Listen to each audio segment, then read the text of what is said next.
It's lovely to bring you these live images of the Prime Minister at the War Memorial. The War Memorial, as I was saying, it's under some key features, Tolo Lake, Tiger Hill, just a short distance away. What the Prime Minister will be doing is participating in a small ceremony. He'll be laying a wreath, there'll be a guard of honor, he'll be speaking, and he'll be reaching out to the next of kin of soldiers who departed, who were killed in action during the Kargil War. So that's what's on his itinerary. It is a small visit of approximately 1 hour, and then the Prime Minister flies back. There is also an important ground laying event or opening event of an important tunnel being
Prime Minister at the War Memorial in Dras.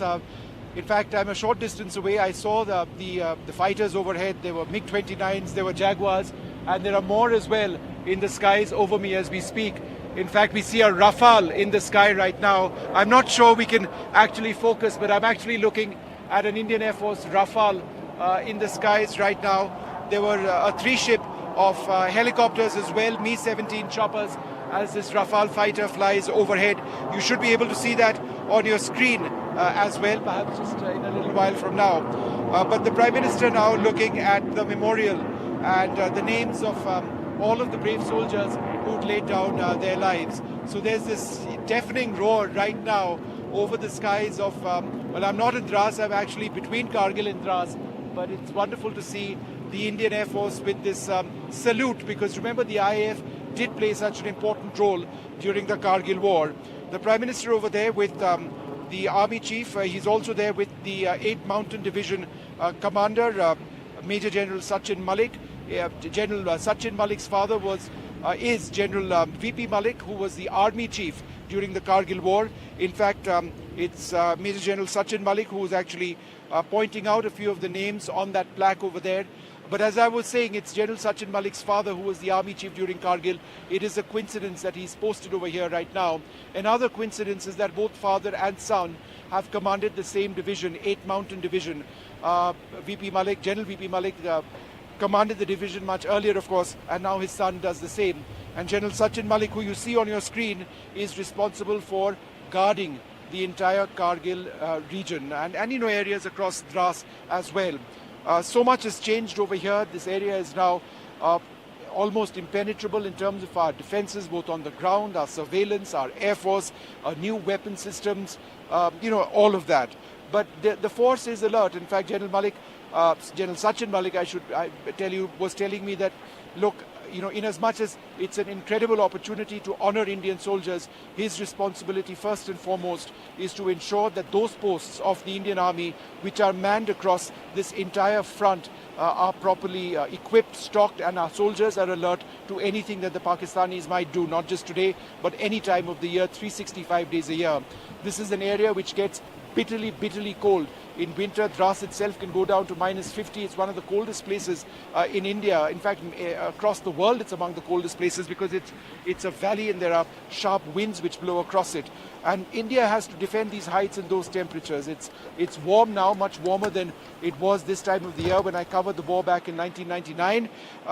But it's a lovely day as well in Dras and in Kargil, this entire region, beautiful blue skies. Prime Minister Narendra Modi at the Kargil War Memorial. Now, as we talk about the Kargil War Memorial, which is located in Dras, I can tell you that the War Memorial is right on the Tololing, where we fought so many battles. You can see Tiger Hill from there as well. But the entire Kargil war was fought over a frontage of more than 100 kilometers, and the battles are further afield in Batalik, which lies further east of Kargil itself, were extremely intense battles which took place. And the mountain features which were captured over there saw some of the most difficult mountain warfare that the Indian Army actually participated in 1999. And I think the bottom line is that it was unprecedented warfare back in 1999. Nobody had seen mountain warfare like this. Nobody had struck targets from the air at these altitudes. So that is something that the Prime Minister would certainly be reflecting on. Now, in terms of his own schedule, he is expected to address a gathering which has many next of kins who are present over there.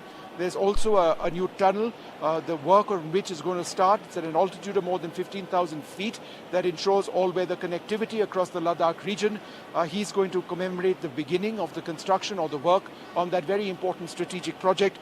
But these are images of the Prime Minister at the wreath-laying ceremony in honor of all of those soldiers, our brave men, more than 500 who lost their lives during the Kargil war.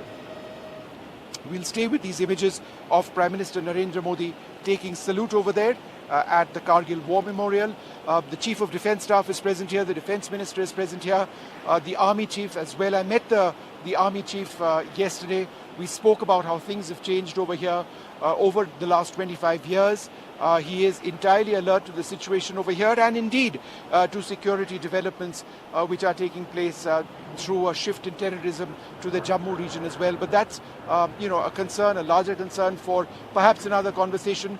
We're here now in near Dras. And the reason I'm not in Dras is because, there are jammers over there, so it's impossible to broadcast and listen to you. But I can actually watch what is happening on ndtv.com, and I'm broadcasting to you on a satellite link. And I say this only because we take it for granted now.